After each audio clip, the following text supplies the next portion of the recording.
사도 바울은 형제들아 내가 그리스도 예수 우리 주 안에서 가진 바 너희에게 대한 나의 사랑을 두고 단언하노니 나는 날마다 죽노라고 고백했습니다.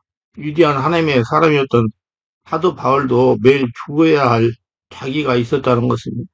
바울이 난 날마다 죽노라 했듯이 우리도 날마다 죽어야 됩니다. 그래야 가정이 살고 나라가 살고 또 교회가 삽니다. 제가 목회하면서 깨달은 사실이 있습니다. 목회는 내려놓고 죽는 훈련이다. 내가 죽고 없어져야 하나님의 음성이 들리고 성령께서 날 다듬어 가고 고로 내가 죽어야 내가 사는 길이다. 이 사실을 깨닫고 실천하기까지 사실 오랜 시간이 필요했습니다. 저는 성도들에게 자주 이렇게 말합니다. 목사가 죽어야 성도가 살고 성도가 죽어야 가정과 교회가 성장합니다. 왜 자기를 부인하고 낮아지는 것이 어려울까요? 우리 안의 죄성은 자기를 부인하고 낮아지는 것을 싫어합니다.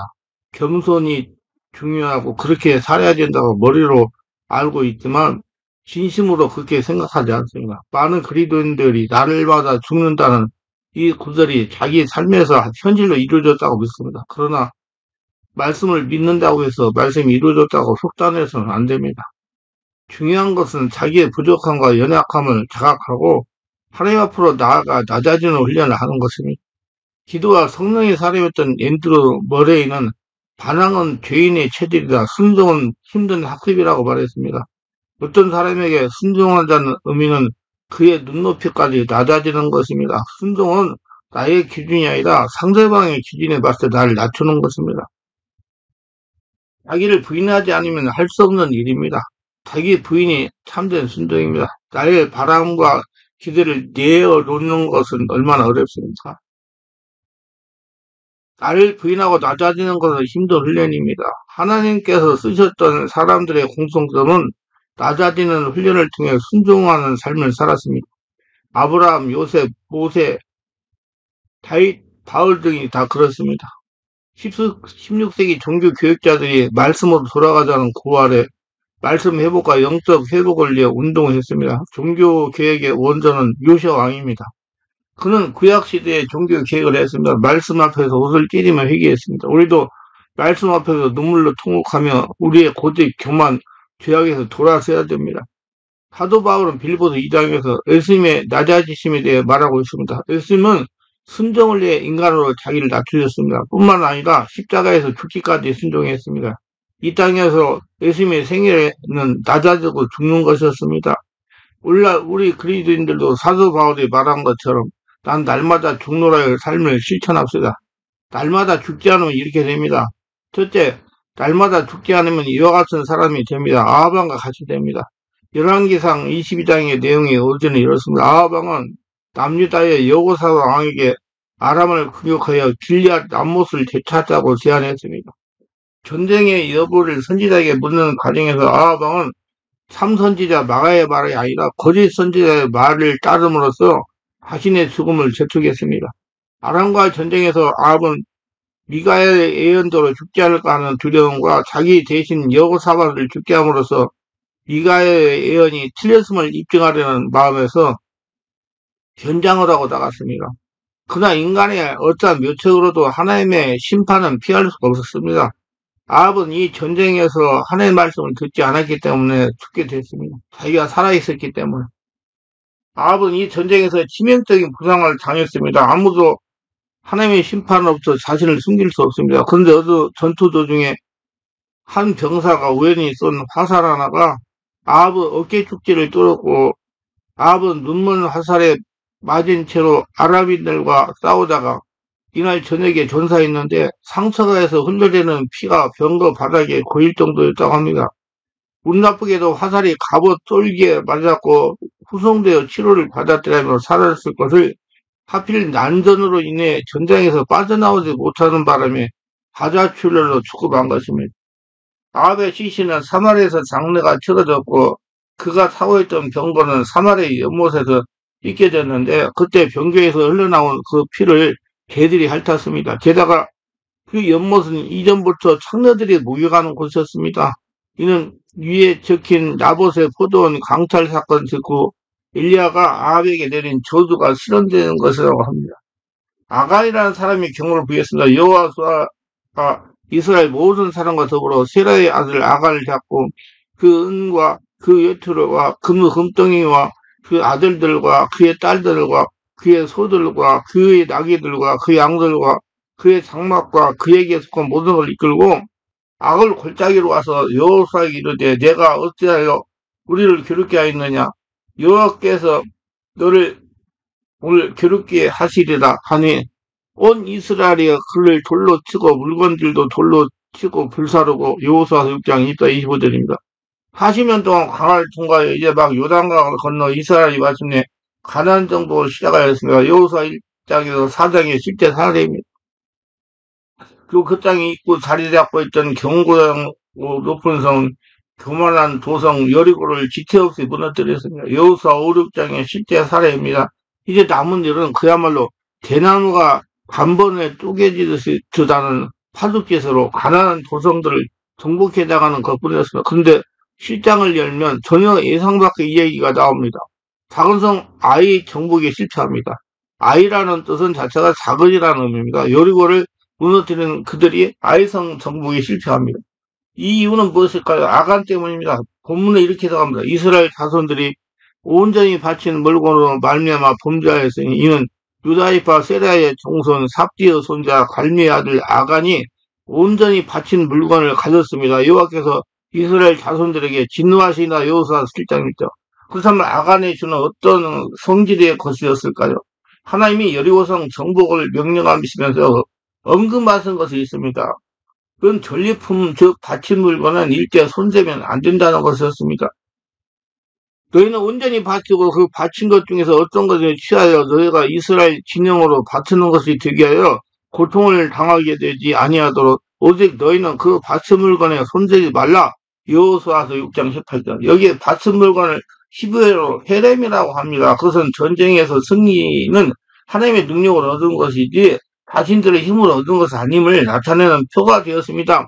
즉 마치 에덴에서 선악과가 하나님의 주권을 나타낸 것처럼 전쟁에서는 헤렘이 하나님의 주권을 나타내었습니다. 아간이 훔친 것에 그렇게 그 맛은 헤렘이었습니다.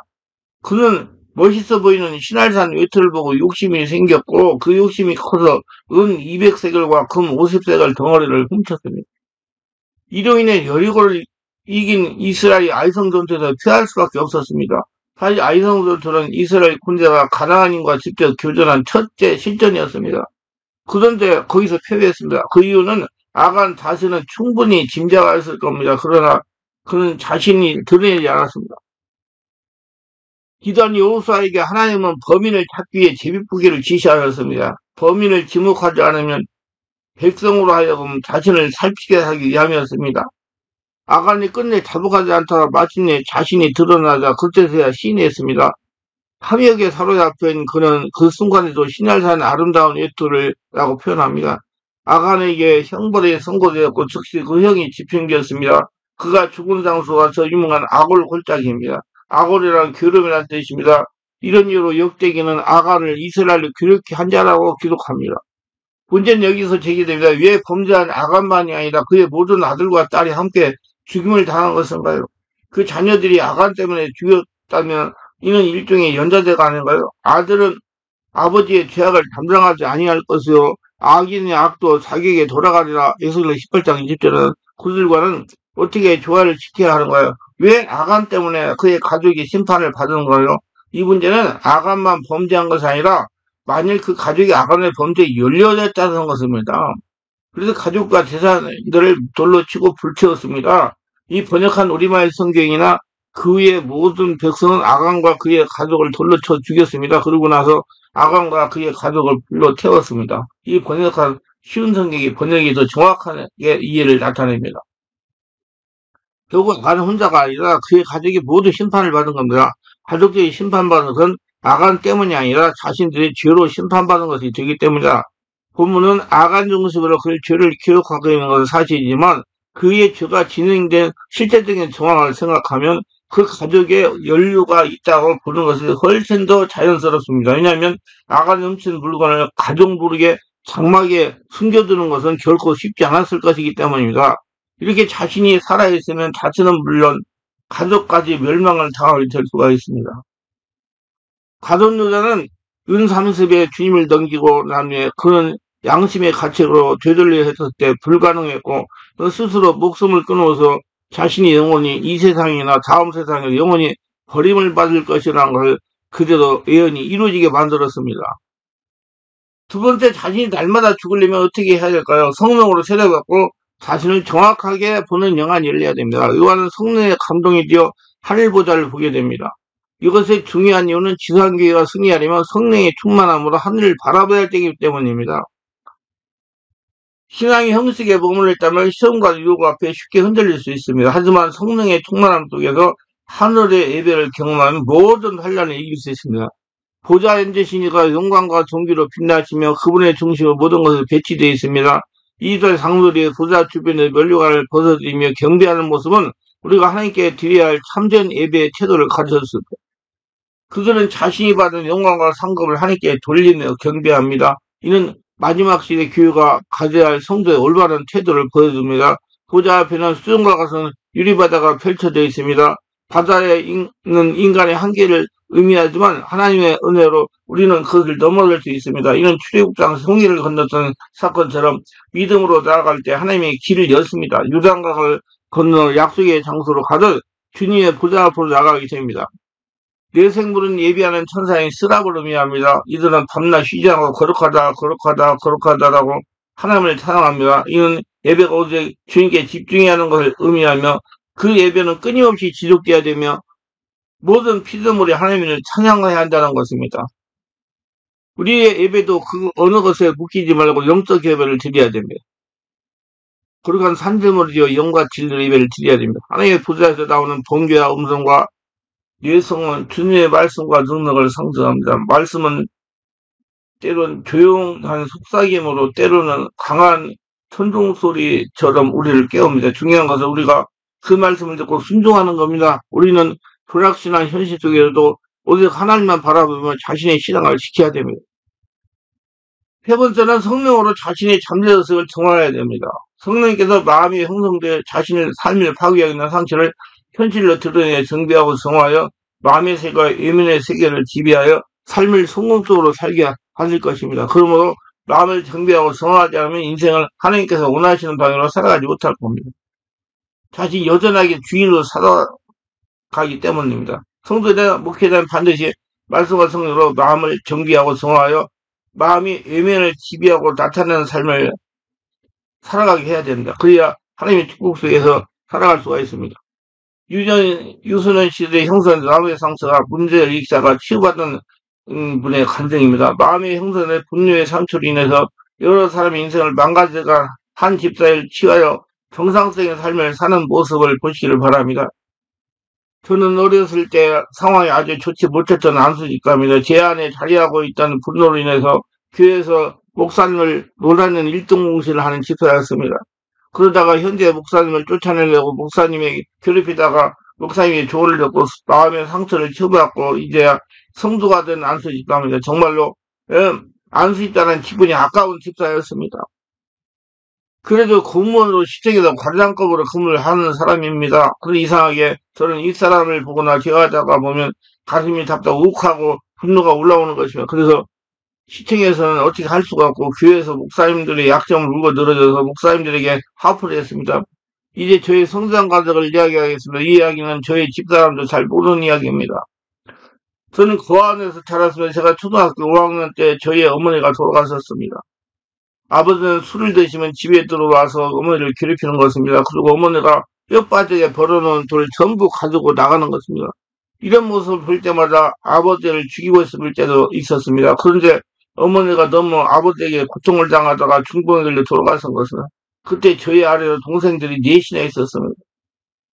아버지는 집을 나가신 지 오래되었는데 나타나지 않고 어떻게 할 수가 없으니까 동네 사람들이 저희를 고아원에 데려다 주었습니다. 그래서 이 고아원, 저 고아원 흩어져 살았습니다. 저는 고아원에서 고등학교까지 공부시켜줘서 공무원 시험을 보고 합격해서 공무원이 되었습니다. 그러다가 예수를 믿는 지금 집사를 만나 결혼했습니다. 집사를 따라서 열심히 신앙생활해서 안수에 따라 안수도 받았습니다. 그래서 지금 저의 아버지가 저를 찾아와서 저희 집에 함께 기기하고 있습니다. 근데 건강한 상태로 오신 것이 아니고 중풍에 걸려서 오신 것입니다. 제가 시청에서 일을 마치고 아파트 문을 열고 들어가면 소파에 아버지가 계시되어 있습니다. 그런데 그때마다 저에게서 분노가 치솟아 올라 아버지를 들어서 베란다에 밖으로 던져버리고 싶은 적이 한두 번이 아닙니다. 이렇게 마음에 분노가 많으니까 기도 잘 되지 않고 목사님들의 설교도 들리지 않는 것입니다. 그러니까 죄 없는 목사님이 약속을 대봐 교회를 나가시게 한 건 한두 번은 아닙니다. 그러다가 지금 목사님도 쫓겨나가게 하려고 제어하시다가 분위기가 반전되어 저 이야기를 들은 목사님이 저에게 휴가를 내어 마음의 상처 치유를 한번 받아보라고 권면했습니다. 그래서 마음의 상처 치유를 받게 된 것입니다. 마음의 상처 치유를 받으면서 수없이 울었습니다. 저희 잘못을 회개했습니다. 수없는 상처를 떠나가서 그러면서 분노형들이 소리치며 떠나갔습니다. 그러면서 마음에 대하여 깨닫게 되었습니다. 내면 세계에 대해서 알게 되었습니다. 예수 믿는 성도라도 상처 뒤에 귀신이 있다는 것을 인정하게 되었습니다. 반드시 전문적인 치유를 받아야 한다는 것도 알았습니다. 그래야지 하나님이 나의 주인 된다는 걸 알았습니다. 제가 지금까지 마귀 귀신의 하수인으로 많이도 했다는 것을 알게 되었습니다. 마음의 상처 치유의 중요성을 알았습니다. 지금까지 목사님이 문제가 되고 전부 자신에게 문제가 있다고 깨달아 알았습니다. 이렇게 3박 4일이지만 마음의 상처 치유를 통해서 저희 인생에 많은 변화를 느꼈습니다. 그래서 지금은 우리 교회 성도들에게 내적 치유를 받으고 권면합니다. 정말 하나님에게 감사드립니다. 마음의 상처 치유를 알게 하신 목사님에도 감사드립니다. 그리고 용서를 빕니다. 영적인 세계가 내면 세계, 마음의 세계를 모르고 저지른 죄악을 회개합니다. 아무개사가 간증한 겁니다. 이렇게 보이지 않는 내면에 숨어있는 상처가 만 가지 문제를 일으킵니다. 첫째로 중요한 것은 자신이 예수 믿어도 죽지 않고 계속 살아있게 만든다는 얘기예요. 그래서 자신의 내면을 정확하게 알고 정리하는 것은 무엇보다도 큰 축복입니다. 그런데 내면의 상처는 성령 하나님만 정리하십니다. 세상에서 어떤 옷을로도 내면의 상처와 스트레스를 해소해 주는 약이 아니나 치료 방법이 없습니다. 심리 치료는 그저 보이는 맘 다루는 치료 방법입니다. 근본을 들여 밖으로 배출하는 성령 하나님만 하십니다. 성령님은 예수 믿는 우리의 주인 오시기 때문에 오셔서 내면의 세계를 정리하십니다. 모두 드러내어 밖으로 배출하고 성령 하나님을 채워서 하나님의 살아계심을 나타내는 그분이 되게 하십니다. 그 자기가 자꾸자꾸 없어지고 하나님의 주인 되게 하십니다. 내면의 숨은 상처는 피부병의 근원이 됩니다. 뼈와 관절 염증의 근원이 됩니다. 근육 통증의 근원이 됩니다. 정신신경의 질병으로 우울증이나 소울증이나 불면증이나 두통이나 공황장애, 조현병의 근원이 됩니다. 많은 사람이 고통을 당하는 목수 디스크나 허리 디스크, 척추 협착증이나 무릎 관절염의 곤달증이나 류마티스 관절염 등의 근원도 됩니다. 여성들이 많이 고통을 당하는 수족냉증과 아랫배가 차가운 질병의 근원이 되기도 합니다. 더 나아가 세상 사람들이 제일 더러운 배라고 하는 치매의 근원도 내면의 상처 때문에 생깁니다. 물론 각종 병의 근원이 되기도 합니다.